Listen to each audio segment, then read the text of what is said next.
What's up everyone, welcome to a review of the new Salomon, which after the rework is kind of like a new hero, and I'm doing reviews for all the new heroes.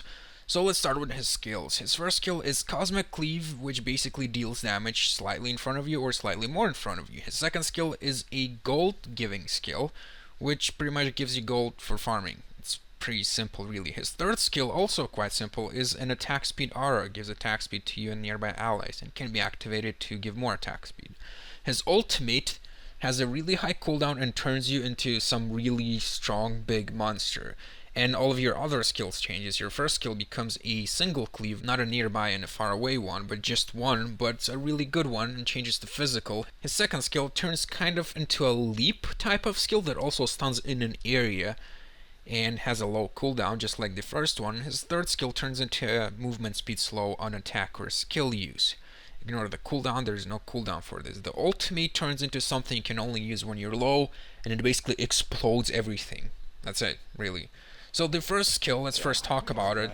The cleave, usually it will be your main skill-based ability in lane, and will be really the only thing you can use in lane early game. The best use of it is probably to try harass and last hit at the same time. It also applies a slow, so it's good for chasing, but usually you will be using it to last hit when you didn't time your attacks properly or when it's impossible, and it's really an okay skill, but it only deals 50% of your attack damage plus some number. In other words, late game it becomes worse, and you also really need to level it up to gain the benefit of it early. So you will be leveling this skill because it's really the only ability that helps you lane. Your second ability is a passive that gives you gold for last hitting. The better your last hit, the more gold it gives, or you can even farm in the jungle. And this fact, combined with the fact that the third skill is pretty bad, means that you will be maxing your Q and W and not even touching your third skill. A gold-based skill is such a thing that the earlier you get it, the more the benefit is, so you want to get it early. The third skill gives you attack speed, which unfortunately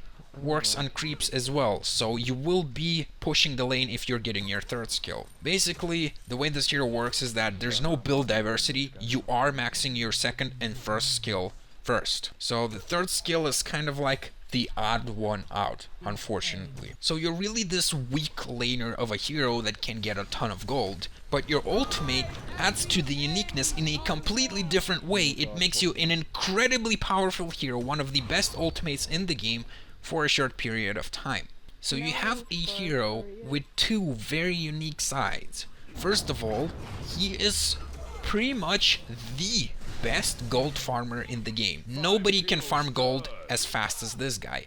On the other hand, he's a really weak laner, and it's difficult for him to get gold, but he has an ultimate which makes him one of the strongest heroes in the game, but only temporary.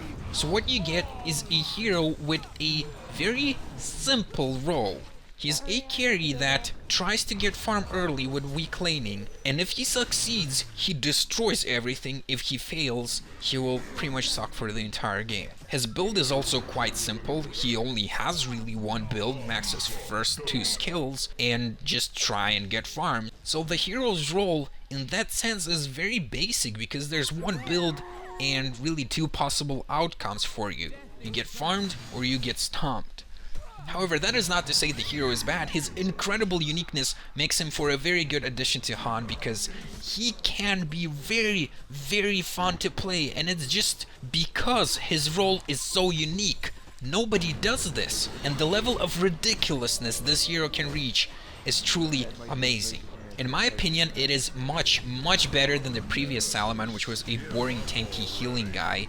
This one, on the other hand, adds a lot to the game because he can be quite easily countered. You can gank him. At the same time, he is really fun to play, and the end result is oftentimes incredible. So I am giving this hero an 8 out of 10.